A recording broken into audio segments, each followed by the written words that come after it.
सीतापुर कभी समाजवादियों का गढ़ रहा। वर्ष 2012 में हुए चुनाव में यहां की 9 में से समाजवादी पार्टी ने 7 सीटें जीती थी। लेकिन वर्ष 2017 में हुए चुनाव में मोदी लहर के चलते सपा केवल 1 सीट बचा पाई थी। बाकी सीटें वो बीजेपी से हार गई थी। इस चुनाव में अब की दफा एक बार फिर समाजवादी पार्टी यहां सभी सीटों पर साइकिल दौड़ाने की फिराक में है। शायद यही वजह है कि उसने सीटवार जाति समीकरणों को साथ कर अपनी पूरी ताकत झोंक दी है। यही नहीं, सीतापुर जिले की सभी सीटों पर साइकिल को रफ्तार देने को 19 फरवरी को खुद सपा मुखिया अखिलेश यादव सीतापुर आएंगे और यहां गंगा जमुनी तहजीब के विख्यात बिस्वा के गुलजार शाह के मैदान पर पार्टी प्रत्याशियों के पक्ष में चुनावी तड़का भी लगाएंगे। इनकी रैली की सफलता को लेकर गुरुवार को समाजवादी पार्टी के पूर्व मंत्री महमूदाबाद से मौजूदा एमएलए नरेंद्र सिंह वर्मा ने किला महमूदाबाद में आयोजित समाजवादी बैठक में तैयारियों का जायजा लिया। बाद में उन्होंने सपा सरकार और अपने कार्यकाल के उपलब्धियों का बखान किया। वहीं विपक्षियों पर हमला भी बोला। स्थानीय बनाम बाहरी प्रत्याशी का मुद्दा उठाते हुए पूर्व मंत्री नरेंद्र वर्मा ने जनता से सवाल किया कि चुनाव जीतूंगा तो भी आपके बीच रहूंगा और हारूंगा तो भी आपके बीच रहूंगा। मैं क्षेत्र छोड़कर भागने वाला नहीं हूं। अन्य दलों के प्रत्याशी चुनाव हारेंगे तो उनके फोन बंद हो जाएंगे। तो भैया जरा नीरव मोदी को लाया हो तू, जरा विजय माल्या को लाया हो तू, जरा मेहल चौकसी लाया हो तू, तनु करिया वाला दल लाया हो तू, जो 30 रुपये पेट्रोल देते रहा हूँ। आजकल जो खरबपति हो गए हिमालय पर रहते हैं, तनु 30 रुपये पेट्रोल उजते हो तू हैं। अजब गजब के लोग हैं ये पता नहीं कहाँ बना दे कब बना दे। इनसे होशियार रहे क्या? कैसे जैसे खेतवा पर साढ़ बचावत हो वैसे पूरे चुनाव तक वाते अपनी साढ़े तरह बचाव पड़ी आपका। इनका छुट्टा साढ़ जानो, इनका छुट्टा साढ़ जानो। ये कब कहा कहते हैं 2 पटाखा कहूं दाग दे, कहा हिंदू हिंदू एक हो जाए मुसलमान बांट रही है। इनके अलावा कुछ चुनाई है। मैं ज्यादा बोल गया, मैं 2-3 शब्द कह के अपनी बात खत्म करूंगा। चुनाव जीतूंगा तो आपको मिलेगा, चुनाव हारूंगा तो आपको मिलेगा। क्षेत्र छोड़कर भागकर जाने वाले हम नहीं। पूरा महमूदाबाद का आम नागरिक, समाजवादी पार्टी कार्यकर्ता और तमाम विभिन्न दलों में काम करने वाले लोग इस चुनाव में आपकी तरफ जुटे हुए। हमारे बड़े भाई अस्पताल में है दिल्ली में, लेकिन उनकी कमी आप हमें खाली आपकी कमी है, आप पूरी कर रहे हैं।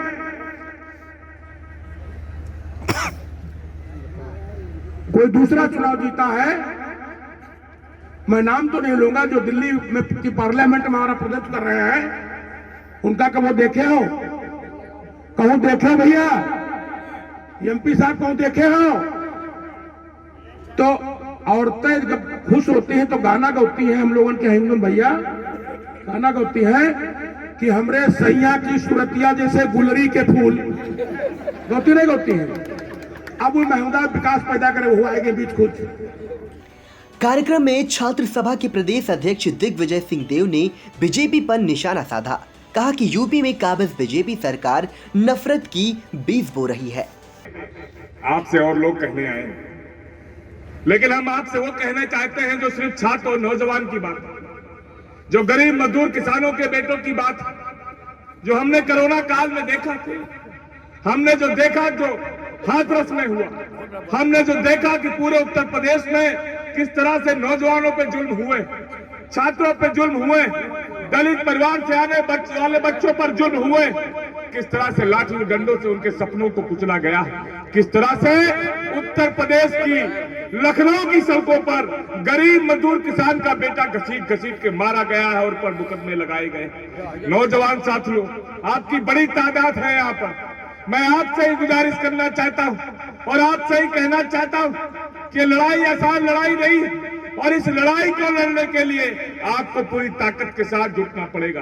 ये लड़ाई उतनी आसान नहीं है जितनी आसान समझी जा रही है। मैं आपसे ये कहना चाहता हूं कि जब तक नौजवान पूरी कंधे से कंधा मिलाकर अपनी ताकत के साथ नहीं खड़े होंगे तो आपको सोचना होगा कि आप जिनके खिलाफ लड़ रहे हैं बहुत चालाक लोग हैं, बहुत होशियार लोग हैं। कब किधर खड़े होंगे ये पता नहीं, कब किस तरह की बातें करेंगे पता नहीं, इसलिए आपको तैयारी करनी पड़ी होगी। और आपको ये समझना चाहिए कि लड़ाई आसान लड़ाई नहीं। हम आपको बताना चाहते हैं कि उत्तर प्रदेश में पिछले 5 सालों में जो दंश झेला, जो अत्याचार झेला है, जो जुल्म ढाया गया है, उसकी बातें अगर हम बताएं तो शायद दिन से रात हो जाए, लेकिन इनके जुल्म की दास्तान खत्म नहीं होने वाली। हम आपसे बताना चाहते हैं कि कोरोना काल में जो हमारा हरिद्वार का मजदूर था, जो हमारा दिल्ली का मजदूर था, जो हमारा सोनीपत में काम करने वाला नौजवान था, पानीपत में काम करने वाला जो नौजवान था, नोएडा में काम करने वाला जो नौजवान था, जो इसी गांजर से जाकर वहां पर अपने रोजी रोजगार के लिए काम कर रहा था, उनको हम लोगों ने नंगे पैर लखनऊ पे सड़कों पर आते हुए देखा। हमने उनके फूले पांवों को देखा है और हालात तो इतने बदतर थे कि एक बाप अपने मरे हुए बेटे की लाश को सैकड़ों किलोमीटर ढोटा चला रहा था। हमने यह भी देखा कि एक मरी हुई बेटी की लाश बाप अपने कंधे पर ढो रहा था। कहीं बेटी चीख रही थी कि हमारे पिता को, हमारे वालिद को दवाई दिला दो। एक बेटी चीख रही थी कि ऑक्सीजन दिला दो, इंजेक्शन दिला दो। बाप चीख रहा था मेरे बच्चे को इंजेक्शन दिला दो। कार्यक्रम में सपा के राष्ट्रीय प्रवक्ता प्रोफेसर अली खान ने कहा कि हमारे क्षेत्र में हर चुनाव में जिला बनाने का मुद्दा उठता है। मुद्दा उठाने वाले कार्यवाहक मुख्यमंत्री व राजस्व मंत्री एवं लोक निर्माण मंत्री जैसे अनेक पदों पर रह चुके वरिष्ठ नेता ने अपने कार्यकाल में जिला क्यों नहीं बनाया। राजनीतिक दलों का गठबंधन या तो चुनाव पूर्ण होता है या परिणाम घोषित होने के बाद, परंतु हमारे क्षेत्र में तो चुनाव के दौरान ही बसपा व भाजपा का गठबंधन अदृश्य रूप से हो चुका है। कार्यक्रम को सपा जिलाध्यक्ष छत्रपाल सिंह यादव ने संबोधित करते हुए कहा कि सीतापुर की सभी 9 विधानसभा सीटें हम जीत रहे हैं।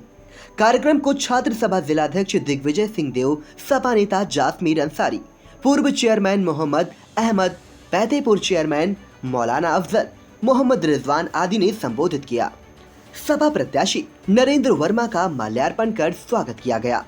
संचालन अहमद अंसारी ने किया। इस अवसर पर ब्लॉक प्रमुख पहला अजय यादव, ब्लॉक प्रमुख महमूदाबाद मुकेश वर्मा, नगर अध्यक्ष इरशाद खान, जिलाध्यक्ष अल्पसंख्यक सभा डॉक्टर शफीक एडवोकेट भारत यादव, विधानसभा क्षेत्र अध्यक्ष मोहम्मद कादिर शाह आलम, नदीम अहमद, जीशान आदि उपस्थित रहे।